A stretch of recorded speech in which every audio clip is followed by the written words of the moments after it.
Hi అండి. అందరికీ నమస్కారం. Welcome to my channel. ఈ వీడియోలో ఏపీలోని ఆంధ్రప్రదేశ్ రాష్ట్ర ప్రభుత్వంలో 4,00,000 సర్వీసు మరియు ఫ్యామిలీ పెన్షనర్స్ అందరికీ అతి ముఖ్యమైన సమాచారం అందింది. సో, దీనికి సంబంధించిన పూర్తి వివరాలు ఈ వీడియోలో తెలుసుకుందాము. వీడియో అయితే ఎక్కడే గాని స్కిప్ చేయకుండా ఎండ్ వరకు చూసేయండి. అప్పుడు ఇన్ఫర్మేషన్ పూర్తిగా అర్థమవుతుంది. అలాగే వీడియో చూస్తున్న ప్రతి ఒక్కరు వీడియోకి లైక్ చేయండి ఫ్రెండ్స్. ఈ వీడియోని తోటి ఉద్యోగ, పెన్షనర్ మిత్రులతో అయితే షేర్ చేయండి. కొత్తగా మన ఛానల్ చూస్తున్నవారు ఇంకా ఎవరైనా సబ్స్క్రైబ్ చేసుకోనట్లయితే వెంటనే మన ఛానల్‌ని సబ్స్క్రైబ్ చేసుకోండి. సో, దీని ద్వారా నేను చేసే లేటెస్ట్ వీడియోస్ అన్నీ మీ వరకు రీచ్ అవుతాయి.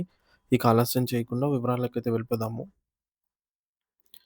ఫ్రెండ్స్, ఇక విషయానికొచ్చినట్టయితే ప్రస్తుతం ఆంధ్రప్రదేశ్ రాష్ట్రంలోని 4,00,000 మంది ప్రభుత్వ పెన్షనర్స్ మరియు ఫ్యామిలీ పెన్షనర్స్ అంతా తాము పొందే పెన్షన్ కంటిన్యూ అవ్వాలి అనంటే జనవరి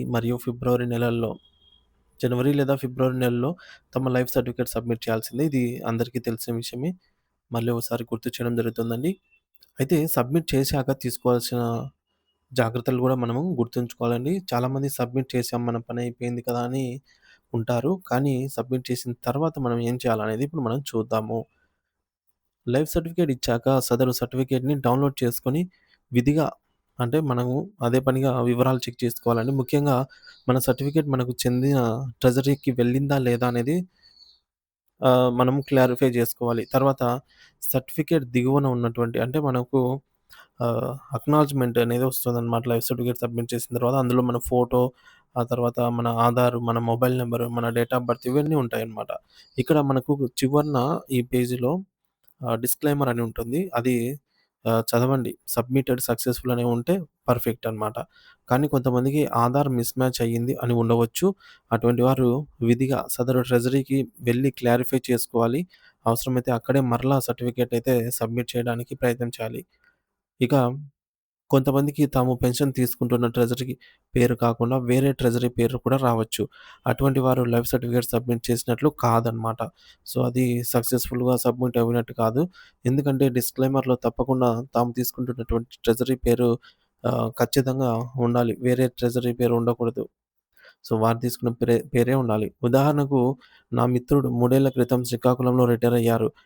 ఆయనది రాజమండ్రి సొంత ఊరనమాట. అయితే ఆయన పెన్షన్ ఇక్కడికి బదిలీ చేసుకొని గత 3 నెలల నుంచి రాజమండ్రిలోనే పెన్షన్ తీసుకుంటున్నారు. అయితే ఆయన తన లైఫ్ సర్టిఫికేట్‌ని అక్కడ ట్రెజరీలోనే ఇచ్చారు. కానీ సర్టిఫికేట్ డిస్క్లైమర్‌లో పాత ట్రెజరీ అయినటువంటి శ్రీకాకుళం పేరొచ్చింది.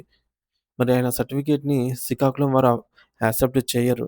ఎందుకంటే తమ దగ్గర ఉన్న పెన్షన్ తీసుకోవటం లేదు కాబట్టి, పోనీ ఇటు రాజమండ్రిలో వారికి సదరు సర్టిఫికేట్ చేరదనమాట. సో, ఆయన సర్టిఫికేట్ త్రిశంకు స్వర్గంలో ఉన్నట్టు అనమాట. అంటే ఎక్కడా లేనట్టే ఇంక. సో, ఈ విధంగా బదిలీ మనం ఒక చోట తీసుకుంటున్నాం. ఏ చోట పెన్షన్ తీసుకుంటామో ఆ ట్రెజరీ పేరే రావాలి. వేరే పేరొచ్చిందంటే అది సబ్మిట్ అయినట్టు కాదని ఇక్కడ మనకు తెలుస్తుంది. ఆయన పెన్షన్ ఆగిపోవడం ఖాయమనమాట అలా జరిగితే. ఇక్కడ చిన్న జాగ్రత్త తీసుకుంటే ఇంత ప్రమాదం ఉండదు. ఏంటంటే సర్టిఫికేట్ సబ్మిట్ చేసేటప్పుడు మనల్ని చెక్ చేసుకోమని చెక్ లిస్ట్ వస్తుంది. అప్పుడు వచ్చిన డ్రాప్ డౌన్‌లో మనము పెన్షన్ తీసుకునే ట్రెజరీ పేరు సెలెక్ట్ చేసుకుంటే సరిపోతుంది. ఆ ఒక్క జాగ్రత్త తీసుకుంటే ఇది సరిపోతుంది. లేకపోతే ఆ మిస్టేక్ వల్ల పాత ట్రెజరీ పేరు రావడం వల్ల మనం తీసుకునే ట్రెజరీ వేరు ఉంటుంది. పాత ట్రెజరీ పేరు అక్కడ వారు దాన్ని యాక్సెప్ట్ చెయ్యరనమాట. సో, మొత్తానికి లైఫ్ సర్టిఫికేట్ అనేది ఎగిరిపోతుంది. సో, కాబట్టి మళ్ళీ సబ్మిట్ చేయాలి అలాంటప్పుడు. సో, లైఫ్ సర్టిఫికేట్ సబ్మిట్ చేశాక డౌన్‌లోడ్ చేసుకొని డిస్క్లైమర్ అయితే ఖచ్చితంగా అందులో వివరాలు తప్పకుండా చెక్ చేసుకోవాలండి. ఇక ప్రభుత్వం ప్రభుత్వ ఉద్యోగి తన జీవితంలో 30-40 సంవత్సరాల పాటు ప్రభుత్వానికి సేవలు చేస్తాడు. సో, ప్రభుత్వ ప్రభుత్వానికి ప్రజలకు సేవ చేస్తారు. ఆ తర్వాత ఉద్యోగ విరమణ పొందుతారు. ఇలా రిటైర్ అయిన వారిని సర్వీస్ పెన్షనర్ అంటారు. వీరి వైద్య సదుపాయాలు మరియు ఇతర సౌకర్యాల నిమిత్తం చివరగా తీసుకున్న జీతంలో సగం మొత్తాన్ని పెన్షన్‌గా అందజేస్తారు. ఒకవేళ సర్వీస్ పెన్షనర్ మరణించిన తర్వాత వారి భార్య కూడా పెన్షన్‌కి అర్హురాలవుతారు. ఆమెను ఫ్యామిలీ పెన్షనర్ అని అంటాము. సో, ఇది ఇక్కడి వరకు మనకు తెలిసిందే. ఇక్కడ సర్వీస్ పెన్షనర్, ఫ్యామిలీ పెన్షనర్ గురించి మీకు అవగాహన వచ్చిందని అయితే భావిస్తున్నాను. అయితే సర్వీస్ పెన్షనర్ లేదా ఫ్యామిలీ పెన్షనర్ ఎవరైనా సరే తమ పెన్షన్ ఆగకుండా సక్రమంగా రావాలంటే ప్రతి సంవత్సరం జనవరి లేదా ఫిబ్రవరి నెలల్లో తమ లైఫ్ సర్టిఫికేట్‌ని సబ్మిట్ చేయాల్సి ఉంటుంది. లైఫ్ సర్టిఫికేట్ అంటే నేను జీవించే ఉన్నాను అని ధృవీకరణ పత్రం ఇవ్వడం అన్నమాట ప్రభుత్వానికి. సో, మరి లైఫ్ సర్టిఫికేట్ డౌన్‌లోడ్ మరియు తనిఖీ. లైఫ్ సర్టిఫికేట్ సమర్పించిన తర్వాత దానిని డౌన్‌లోడ్ చేసుకొని అందులో వివరాలను క్షుణ్ణంగా పరిశీలించుకోవాలి. ఈ సర్టిఫికేట్‌లో మీ పేరు, మీ యొక్క pension payment order, PPO number, bank account number యొక్క 4 లాస్ట్ 4 డిజిట్స్ ఉంటాయి బ్యాంక్ అకౌంట్ నంబర్‌కి. ఇక మనము లైఫ్ సర్టిఫికేట్ సమర్పించిన తేదీ అన్నమాట. సో, లైఫ్ సర్టిఫికేట్ సబ్మిట్ చేసిన తేదీ, డేట్, టైము అన్నీ గూడా ఉంటాయి. జీవన్ ప్రమాణ ఐడీ.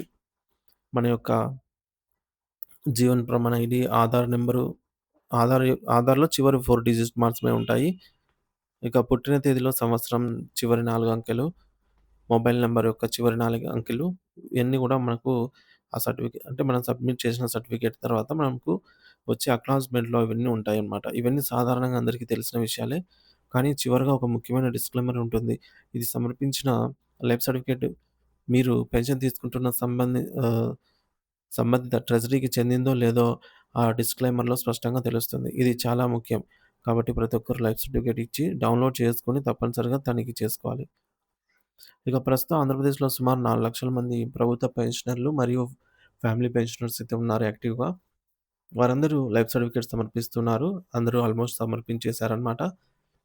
కొంతమంది ఇప్పటికి సమర్పించగా మరికొంతమంది సమర్పించేందుకు సిద్ధంగా ఉన్నారు. అంటే కొన్ని కారణాల వల్ల డిలే అయింది.